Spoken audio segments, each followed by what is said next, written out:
Um, so I don't always do a land acknowledgement when we do these talks, but I will tell you that when I come to campus every day and I cross the Stillwater branch of the Penobscot River onto this island, I remember that these are the ancestral lands and waters of the Penobscot people. And I thought today I would actually read the official acknowledgement, even though it's in my mind a lot of the time. So the University of Maine recognizes that it is located on Marsh Island in the homeland of the Penobscot Nation, where issues of water and territorial rights and encroachment upon sacred sites are ongoing. Penobscot homeland is connected to other Wabanaki tribal nations, the Passamaquoddy, Maliseet, and Micmac, through kinship, alliances, and diplomacy. The university also recognizes that the Penobscot Nation and the other Wabanaki tribal nations are distinct, sovereign, legal and political entities with their own powers of self-governance and self-determination. I now want to turn things over to my colleague, Darren Ranco, who's going to introduce our guests and facilitate today's conversation. Darren is a jointly appointed faculty member in the Mitchell Center and in the Department of Anthropology. He's the chair of Native American programs. If you haven't had a chance to hear him speak before, he'll only be facilitating things today. He is someone who is worth listening to and fortunately pretty accessible. If you put his name in with podcast or video, you'll find him on Google. For example, he's been part of a really great series of conversations on something called Wabanaki Windows about unpacking sovereignty, I think they're up to 6 parts of that series now on WERU. Just last week, he spoke at the Salem State University in Massachusetts, talking about climate justice and Wabanaki tribal nations. He and Bridie McGreevy and 10 other authors, so 12 authors total, wrote a paper earlier this year called Science in Indigenous Homelands. And of the 12 authors on that paper, 8 were tribal members.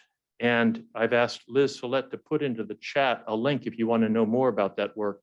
But I can tell you that having read the reviews of the paper from international leaders of efforts to connect universities with Indigenous communities, there are a lot of people out there who think some very special things are happening here, and Darren has a lot to do with those. So I will turn it over to Darren, and I'm certainly so grateful for the 2 Indigenous women who are with us today. All yours, Darren. Thank you, David. I'm really excited about the panel today.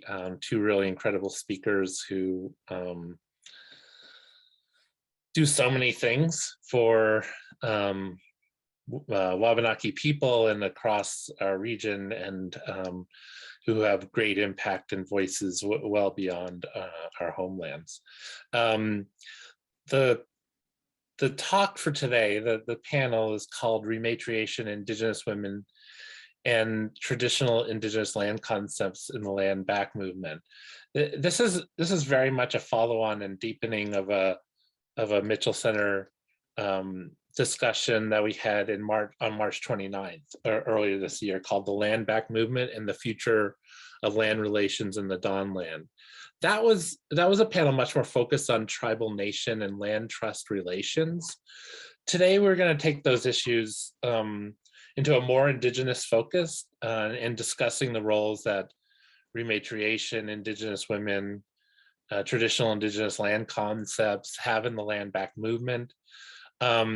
These panelists are on the front lines of work, which is oriented towards rematriation. I'll let them define those terms, that term and others. I will say that the land back movement and rematriation share some really important energy in terms of developing and reestablishing and re-engaging in right relationships that we as Indigenous people have with our with each other, with other humans, and with non-humans. The rematriation elements of this movement is much more centered around these relationships and reimagining, rebuilding them, and much less on sort of property relations per se. It is about re-enlivening our right relations with creation. So I will introduce each of the speakers now, and then help transition from one to the other. The first speaker is Mali Obomsawin, who's a citizen of the Abenaki First Nation at Odanak. She's a writer, educator, and organizer with the organizations Racial Equity and Justice and Sunlight Media Collective. She is also the executive director of the Bomazeen Land Trust, whose work she will talk about today. Molly's a renowned and recognized writer who has been published in the Boston Globe, the Smithsonian Folklore Magazine, and a bunch of other places. She's involved in several historical recovery projects, including translation of historical texts and production of Abenaki historical resources. She is also, one of her full-time jobs, she is also a professional musician, touring internationally with her band Lula Wiles, and in several jazz and traditional music projects.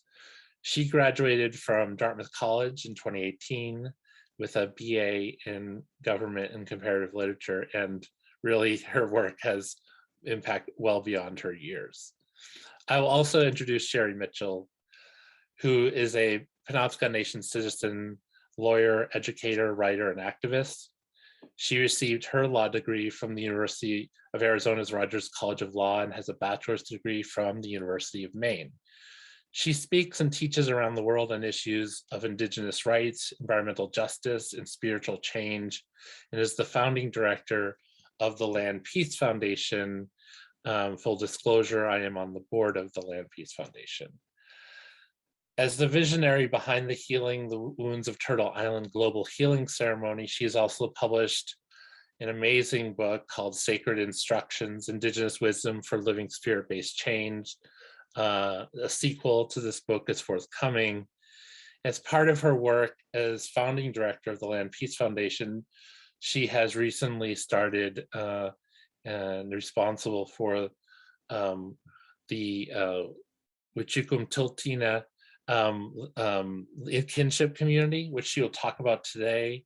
And again, the work that they will discuss is really on the front lines of reimagining and re-enlivening our relationships with creation. Molly, I'll turn it over to you. Thank you so much, Julie, Darren, and Mitchell Center for having me, and thank you for that introduction. I want to say before I even start anything that I will be talking about rematriation, but I'm also not a mother or a matriarch.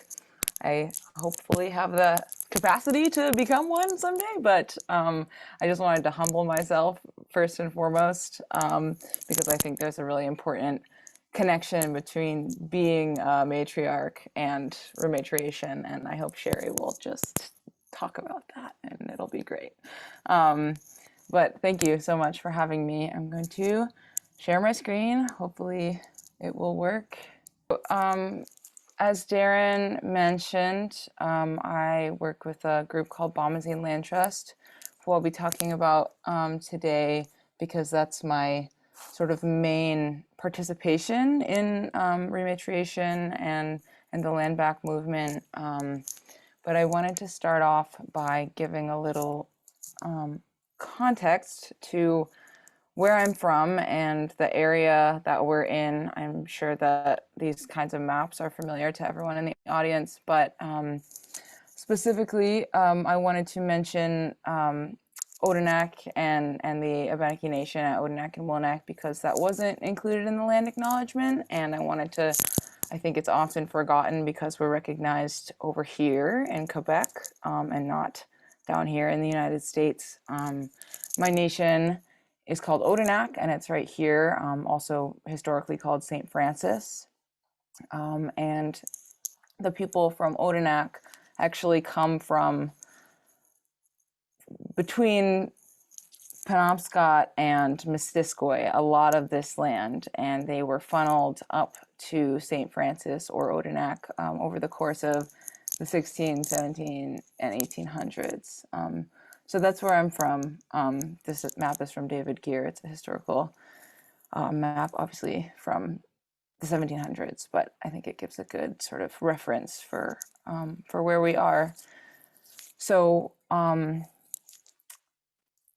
the Bomazeen Land Trust is founded by this group of beautiful people, and our mission is to enable Wabanaki folks to renew and resume our traditional caretaking and stewardship roles in the homeland. These two pictures are taken in two really important places. On the left at the Narajwak village site, where all of our ancestors have lineage to.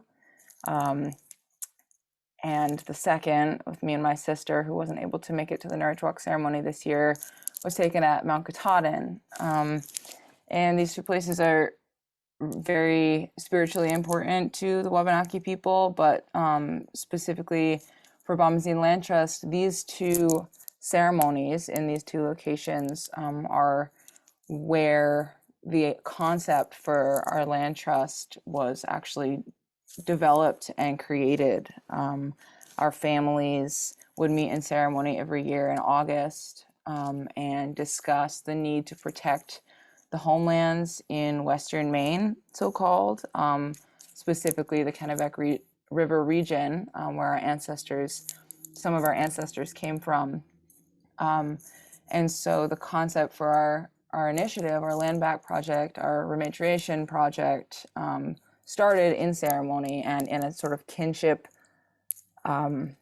oriented way, and bred this project that we're now all engaged in for the empowerment of Wabanaki people and our return to having a presence in Western Maine, as well as being able to protect lands there. As you can tell, our project is women-led. It's led by young people, but guided by our elders and advisors in the Wabanaki community. Darren and Sherri have actually given us a lot of guidance, so just wanted to give credit to that first and foremost. I think everyone will have a different definition of rematriation, but one way that I've heard it explained well is when we think of repatriation, we think of the return of stolen artifacts or remains or cultural sort of possessions of Indigenous peoples. And rematriation, to me, is a continuation of that concept, but it is more broadly expanded to our return and sort of revolution toward our original kinship systems, our food systems, our relations with the land and the other than human relatives in our traditional lands. And it is inclusive of land return and food sovereignty and the ability to practice our traditional and spiritual lifeways and pass those practices and traditions on to our future generations as well.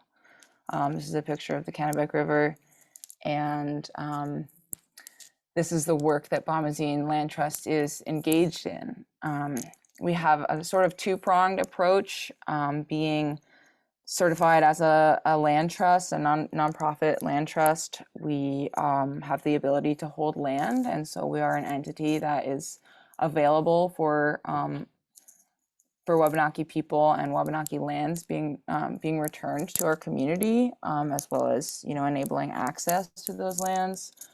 But we also work in education for the community in terms of traditional agricultural practices and harvesting practices, medicinal knowledge, as well as for the general public on Indigenous issues and movements more broadly, and movement building specifically for the goal of environmental justice. As we all are very aware, climate change is at our doorstep, and it's here with us today. And it's the result of centuries of extraction-based systems that are global imperial systems that accumulate waste and accumulate wealth, right? And there are many examples of these sort of imperial and racial capitalist organizations and systems, and sort of power hoarding entities such as the Royal African Company, the United Fruit Company, which is now Chiquita Banana, also international corporations like Enbridge and Brookfield Renewables and Hydro-Quebec more locally, right? And those systems, those imperial and global systems of wealth accumulation, extraction, and waste have led to the dispossession and expulsion of Indigenous peoples, as well as the exploitation of lands, the destruction of lands. And so with Rematriation, it's really a grassroots and women-led movement of earth defense, of trying to regain a sort of balance. And like I said, a revolution toward our kinship systems that are life-giving and that maintain and encourage biodiversity. They feature Indigenous knowledges from all over the world, as well as adaptations with newer sciences and technologies. With Bomazeen, we're focused in our first year on food, because food is medicine, and because our traditional agricultural and harvesting practices encourage biodiversity and mitigate toxicity in soils, right, and waterways. So here, I'm just going to share, I guess, some photos from our first year in operation and talk about the process. We're really working hard on building coalitions for food sovereignty throughout the Northeast. In traditional women's governance and leadership, at least in Wabanaki homelands, women were the keepers of the cultivated lands, right, and the land cultivation and the food ceremonies as well. For instance, like the mother corn ceremony, and this was a big part of our diplomacy practices. So this year, we've been really trying to teach forward and learn ourselves the agricultural practices, as well as caring for older varieties of seeds. So we have the Norwich bean, was grown in Norwich, where our ancestors are from, and we have some Abenaki flint corn, and we were able to come together in coalition with several entities and communities and organizations to be able to grow this food this year. And I really think of food as a governance practice in traditional matrifocal societies in this way. So the beans were gifted to us from Odanak, from my community, and the corn, well, as many people can probably know, in Maine, Abenaki flint corn is not very hard to find, but it is a traditional variety. And we were able to partner with Nabizin, another Wabanaki nonprofit, as well as Maine Organic Farmers and Gardeners Association, to grow the corn and to teach forward the ceremony and the songs and the dances that come with the corn harvest. This is some more of our harvest that we were able to make this year and bring back to the community. Again, really trying to lean into the practices of community care and mutual aid, this life-sustaining practice that is combating poor health in our communities, as well as lack of access to healthy foods, right? And so So it's at once care for the land, care for the community, and empowerment with cultural knowledge. And those are some really big goals and central, I think, tenets of rematriation movements. There are some more pictures of the process, the learning process. This was another amazing collaboration between Nabizin, Racial Equity and Justice, and Wujukum Doltine kinship community, where actually a friend of ours, a relative from Akwesasne, gifted some tobacco seeds that were given to our friend Desiree at Racial Equity and Justice by Nabizin, I believe. And we collaborated with Racial Equity and Justice to try to grow these ceremonial tobacco plants at Sherri's kinship community. And it was a steep learning curve, but we ended up with a small tobacco harvest for year one. And we're also working on sort of passing forward the other kinds of harvesting knowledge as well, and medicines knowledge. Another thing that Bomazeen is working on is connecting community with resources for cultural practice, but more importantly, empowering people with the knowledge of how to harvest the materials themselves, right, and treat them. And so really these practices are all based in the kind of traditional leadership and diplomacy and sort of service-based leadership by community to care for community. And it's been really important to us at Bomazeen to build up the network of other folks that are doing that kind of work, the food sovereignty work, the indigenous sovereignty, and the other kinds of liberation work for environmental justice that are happening throughout the region, which includes a lot of earth activism for our other than human relatives. And I think that's, again, that kinship-based system of recognizing the importance of all of our relations in making a healthy world. So, you know, we've also been doing a lot of advocacy for dam removal on the Kennebec River, and in collaboration with Sunlight Media Collective and other activists for the protection and health of the Penobscot River, because all of these waterways are interconnected. And you know, this coalition building work is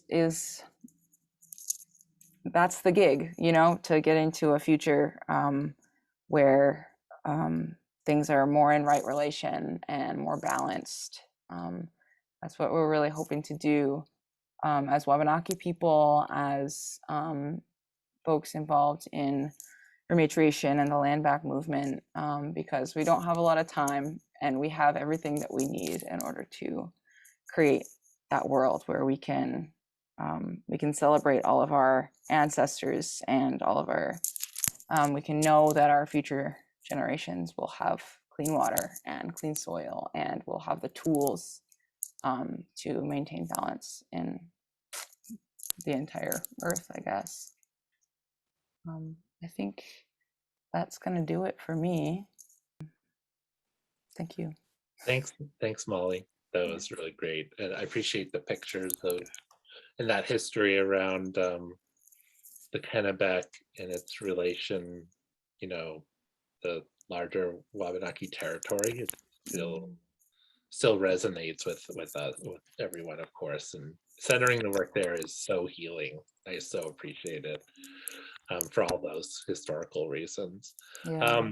And I'll hand it over to Sherri now. And yeah, I just want to say something. Sherri's a friend and colleague, and probably one of the very few people on this planet that I feel like mixes this, you know, intense passion for this work and love of her people and our cultures and communities with this very incisive wit and in scholarly attention that is really, really special. And I just try to embarrass her a little bit, but she's, as a thinker, a single contributor to this world that is so special. So thanks for joining us, Sherri, and looking forward to your comments. Thank you, my friend. Kwe Pasidawin, hello everyone. And Deloisi wana hamukwasit na geobana webskewi. Delnabama kawasus nobana webskewi nagakakagus Ilsabayak. My name, as Darren said, is Sherri Mitchell. My family is Bear Clan from the Penobscot Nation and Crow Clan from the Passamaquoddy tribe at Tabayak. I want to thank Darren for being the facilitator for this and for embarrassing me. And I want to thank the Mitchell Center for hosting us, and Mali for being a strong and resilient Indigenous woman in the world. I really appreciate you and everything that you're doing, as you know, I tell you often. And I'm gonna see here, share my screen potentially. Okay. So it's an honor to be able to have this time to talk with you a little bit about this work that, as Darren said, I'm so passionate about, and to tell you a little bit about Wujukum Tiltina. And, you know, I come by this work, I think, a circuitous route. I had the incredible opportunity in my younger life to be included in the traditional circle of Indigenous elders and youth, and was able to travel with a circle of traditional spiritual elders, and to be in ceremony with them and to learn from them, and then went to not work per se, but was put to work as a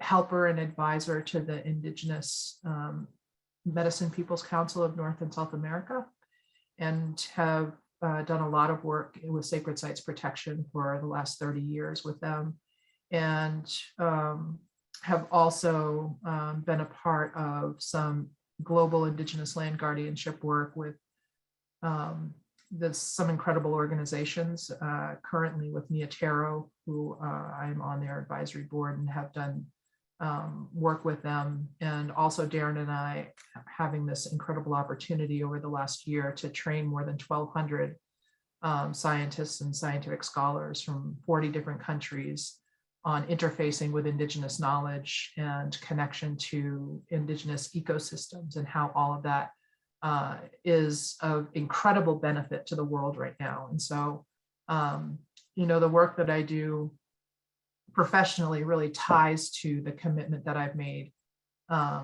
personally in regard to the building of Wujukum Tiltina. And so I just want to go a little bit into this concept of rematriation. People have, as Mali had said, very different notions about what rematriation is. You know, when we think about repatriation, it's literally translated, it's like a giving back, right? It's a going back to the land of your father or the land of your fathers. And when we think about rematriation, certainly it's tied to the land back movement, but really it's tied to matricultural, matrilineal, matriarchal ways of being in relationship.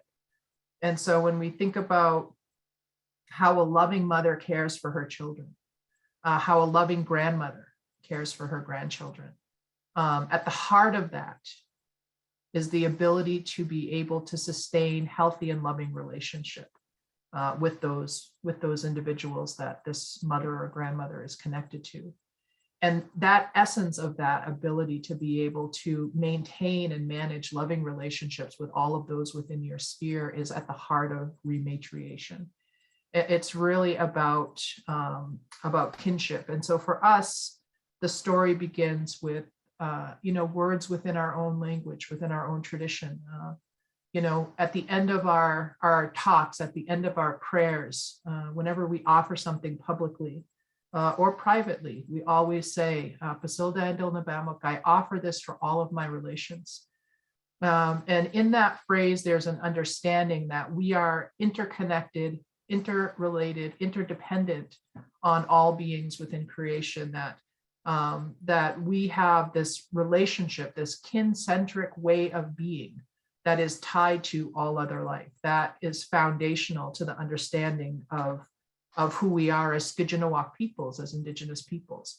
And so when we are thinking about rematriation, we're thinking about ourselves in relationship to all life.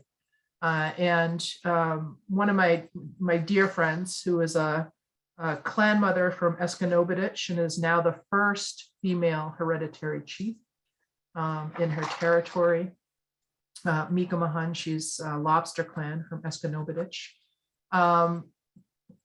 We've talked a lot about matriarchy and have been connected to a group of matriarchal scholars from around the world for the last 8 years, and working with them on a lot of these types of issues. And there's a word in her language, in the Mi'kmaq language, for the word for wife. And that word is ohari. And what that means is the one who keeps me connected to my heart and spirit.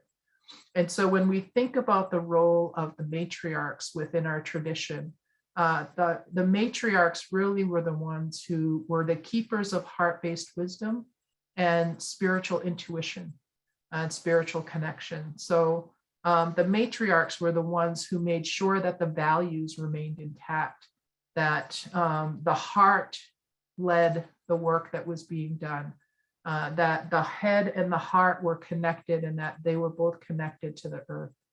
And so that role as ohari for the women within the community, the matriarchs within the community, was about that deep connection of head and heart and spirit to the land.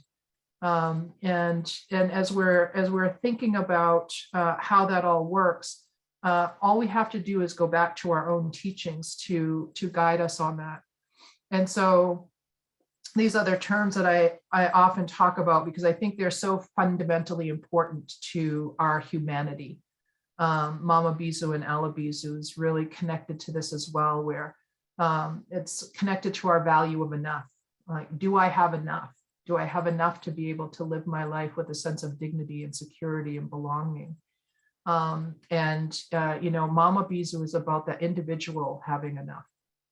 Ala Bizu is about everyone having enough.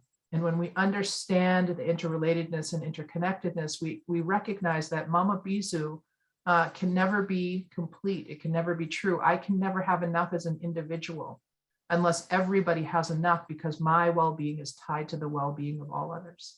And so all of these concepts connected to this are tied to our teachings. And so when we think about rematriation, we just look to our culture to see what that looks like. And so I wanted to lay that bit of foundation just to give you an idea of what we're talking about as we go through these concepts and try to have people wrap their head around something that maybe they're not really very familiar with. And so for us, rematriating is returning to the land, but also returning to that mother love, returning to that matriarchal, matrilineal, matricultural way of being. For us in our language, our way of life is Skidginaway Bomazeen. And that's this way of being that's heart connected and in balance and harmony with the rest of life. And when we're working to rematriate our lands, what we're doing is, we're coming back to the land. And there is certainly a land back aspect to that, as I said. And that's an important aspect to that, because we've been separated from the land as a result of colonization. But it's also about bringing our hearts back to the land, bringing our feet back to the land, bringing our ways of knowing and being, our ways of thinking, reconnecting that to the land. All of that is critically important. So those are the things that brought me to this place of reclaiming this land here at Wajukum Tultina. And so here we are. I am somewhere in this area right in here right now. You can't see me, I'm hiding in the trees. This land was originally given away in a land grant in 1820 to a man named Moses Goodwin. And he and his wife Hannah lived here for 155 years, and then they passed it on to another family. They had it for 45 years, Tom and Barbara Mosso, and then I purchased the land back from them last year, almost 200 years to the day from when it had been taken from Penobscot hands and given away in a land grant. And so when this land was reclaimed for rematriation, when we thought about what is the name of this place going to be, the name naturally came forward. Wajukum Tultina means let's help one another. And that's really what it's all about. It's about helping one another, lifting one another up, and helping us to reconnect with the roots of who we are as people of this place. And as Molly said, we're focusing on foods, and so she had pictures of them planting here when they were planting the tobacco and the corn. And here is on the other side, here is some blueberries being planted. And so we planted some blueberries here to see how they would do. They did very, very well. So next year we're gonna plant triple that amount of blueberries here, because blueberries are one of our traditional foods. We're also planting ceremonial plants here, and like Molly said, the tobacco, but also we'll be growing sage here and sweetgrass and some medicines as well, and hoping to continue to see by listening to the land. That's the other part of this, is we've been really listening to the land here to see what is it that that suits this place, because we're not stewards of the land. What we are is we're stewards of our own relationship with the land. So we're the ones who are in charge of maintaining a healthy, balanced relationship with the land. And that form of stewardship often gets confused with more Western colonial form of stewardship, where you think that, oh, you're in charge. We recognize we're not in charge of the land. The land would be fine without us. What we're in charge of, what we're stewarding, is our own hearts and minds in relation to the land and in kinship with the land, so that we do no harm here upon the land. We also have put a yurt up on the land, anticipating cold weather, so that there's a place for us to continue to gather for ceremony, because the other part of this process is really making sure that Wabanaki peoples have a place to gather ceremonially. We haven't had a lot of opportunity. We've been able to have a number of gatherings out at Nabizin, but Nabizin also hosts a number of other events, and they're not always available. So between the two of us, we are going to make sure that there's always a place where people can go to be able to be involved in their own ceremonial practices. And so we have constructed a ceremonial arbor here. We'll also be constructing a nation house, which is very similar to what the Iroquois call a longhouse, and both men's and women's lodges, and two-spirit or gender-neutral lodge for those who identify in that way, so that they can have a sacred space for them to be able to be and to feel their own sense of belonging and dignity and security as they engage that sacred ceremonial way of life. And so we're creating spaces here for land-based connection, land-based teachings that are connected to our ceremonial ways of knowing and ways of being, and also other traditional processes that we're involved in. Some of the things that Mali showed pictures of, we will be hosting those types of events here as well for people who want to know how to reconnect with and live directly off from the land in ways that can sustain our lives long into the future in the same ways that our ancestors have sustained their lives. And we recognize that all of us, I think, that the systems that we become so dependent on are uncertain.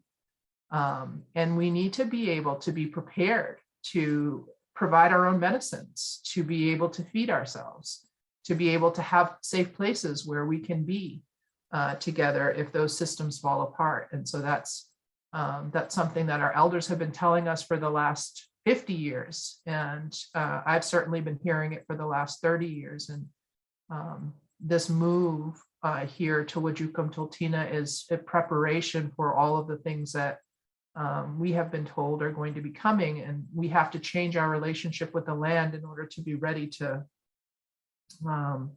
face those things from a position of groundedness and strength. We did a prescriptive burn here on the land, which is a traditional practice for us.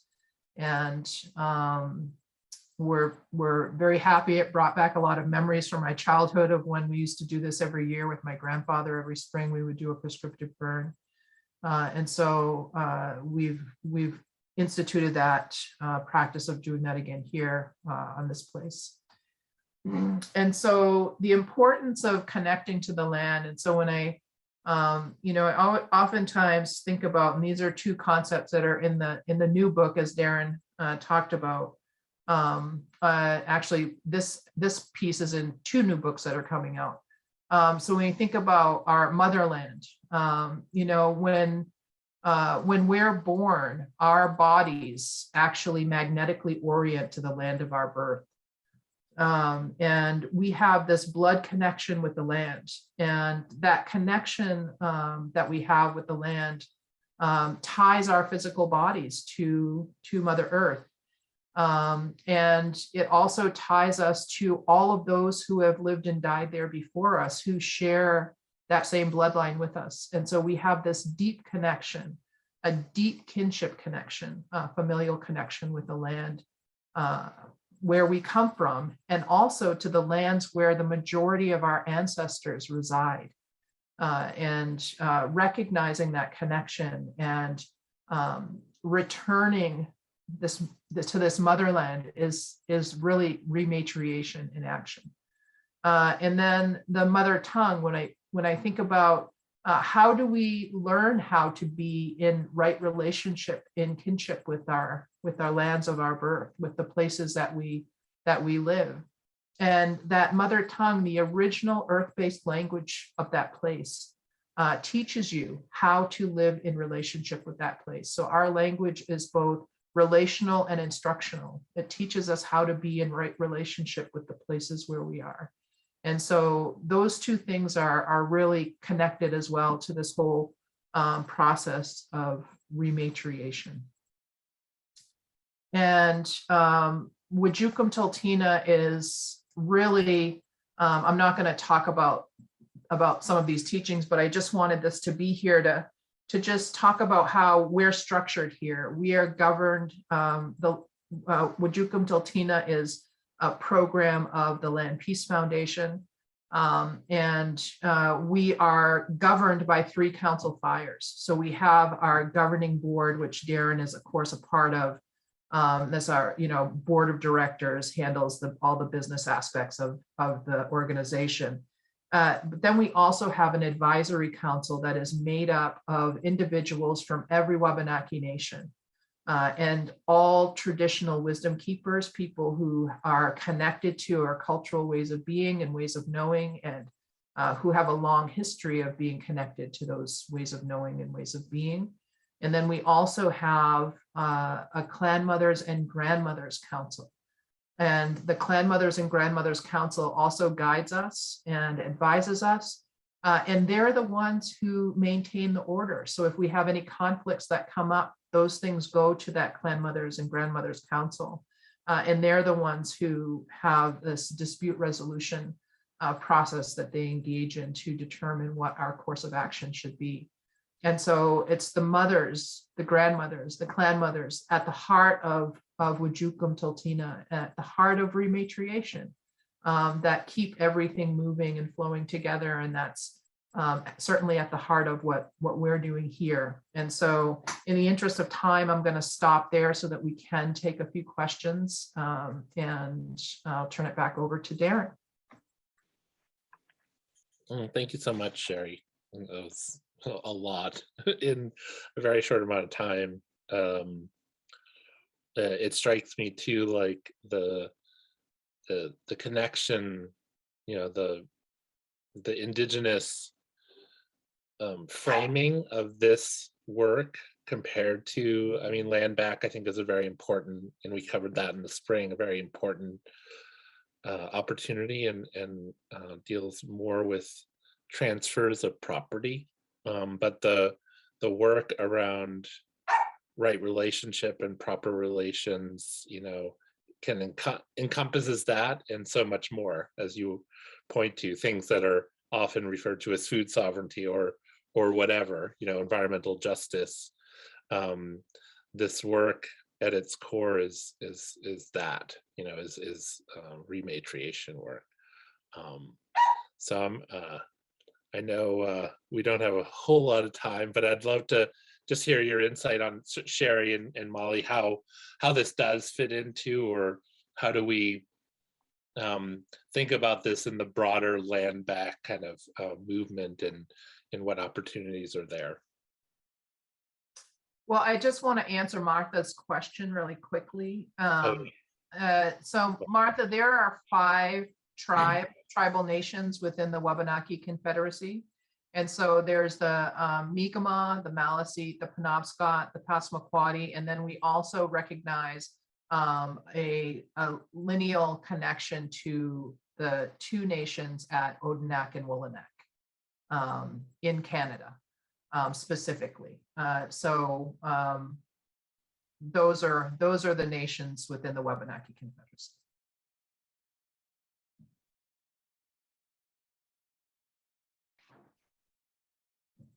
And what was your question again, Darren? Oh no, it was really about sort of, oh yeah, Mali, you might want to maybe our Abenaki person will comment on that. I'm sorry, my internet kind of cut out for a minute. I think Sherri answered that question well. My question was, you know, there are these land returns happening, and the broader movement on the land trust side to, you know, the First Light learning journey. We covered some of that in the spring, but sort of how does this work, which is like the, you know, in some ways, the building kinship community, rematriating, literally the right relationships. How do we see these fitting together? Those various work, yeah. I personally, I've seen, my observation has been that while there is an amazing sort of land return initiative and process going on, equally important has been the education process. And that is, First Light is a really amazing example of how those things can fit together. First Light Learning Journeys, for folks that don't know, is a coalition of Wabanaki people and conservation groups, and a sort of educational effort where Wabanaki folks are educating the conservation groups on the dynamics, I think, of conservation between the largely white-run land trusts and the dispossession of Indigenous peoples, right? I think you guys have probably talked about this before, so I don't want to take up too much time with that, but it feels really important that those 2 initiatives, the return of land, the sort of like action-based work as well as the education and movement building work are happening at the same rate.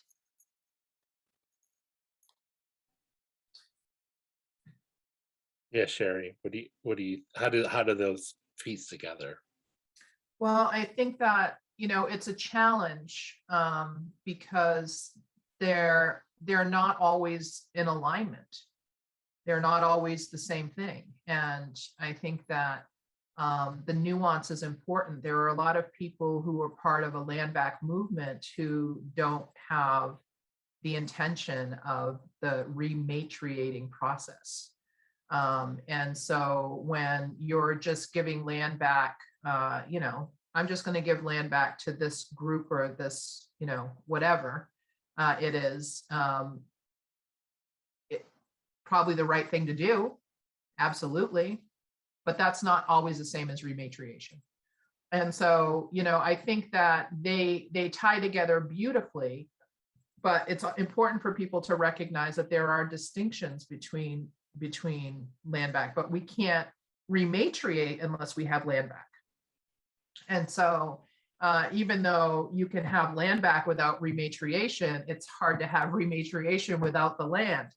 And so, there needs to be that connection to the land in order to have rematriation. So they're tied in that way, but they're not always, they don't always come together.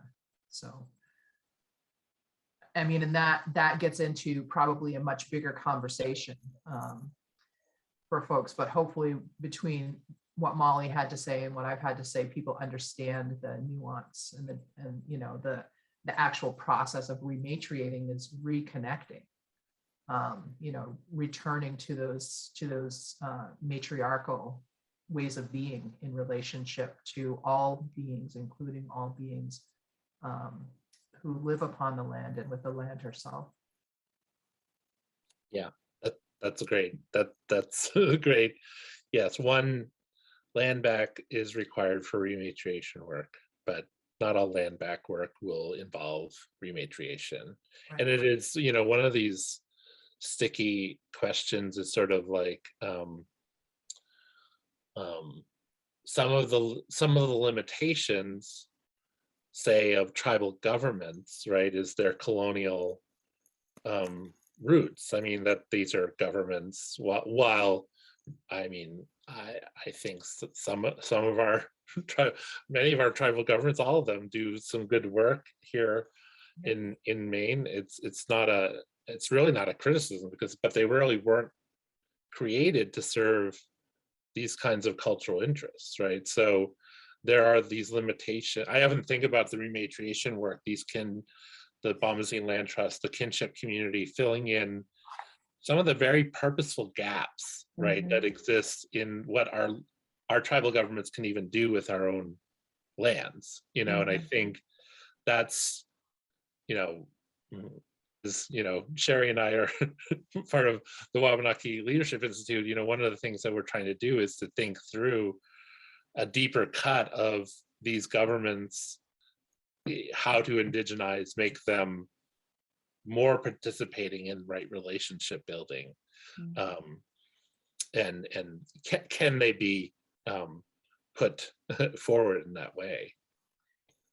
I think that's such an important piece, Darren, because we all know this to be true, that there are so many people within our own communities who need to be rematriated, who need to reconnect. We have so many people who have become so dependent upon the systems of these colonial government structures that have been imposed upon our people, that they've forgotten how to be Skajinawak. They've forgotten how to be in relationship with the land. They've forgotten how to be in relationship with one another as kin. And so, this process of rematriation becomes critically important for healing our own trauma of that. You think about that, that separation from this kinship way of being, this kincentric way of living that had lasted for millennia upon this land, and then having the people violently separated from their connection to that land. there's a big wound that results from that type of violent separation that needs to be healed. And rematriation is the balm that helps to facilitate that healing. And so, you know, it's not a criticism, but it's a fact that we're all dealing with. And, you know that this is why we chose to do what we're doing here at Wajukum Tultina on land that is not connected to the tribe because of the politicized nature of things that happen within the tribal community. And oftentimes, you know, people fighting against those who are really working hard to bring back cultural traditions, because it's much easier to be colonized than it is to be Indian. And so, you know, there's that whole process of relearning how to be who we are as Wabanaki, right, peoples, and or you know, how to be in relationship to Wabanaki, rather, as Skijinawak peoples. So, you know, that's part of this process is really healing, which is critical. Yeah, I think if I can just add to, like, to bring it back to the concept, you know, when colonization and through the process of colonization, our first mother, right, was taken from us, we were completely stripped of our relationship with her being the land, right? And so with all of these efforts that we're trying to do, it's going back to that first mother and learning from, like, providing space, you know, land itself, as well as resources to learn how to be in relationship with her again after hundreds of years of being forcibly separated from her. Totally.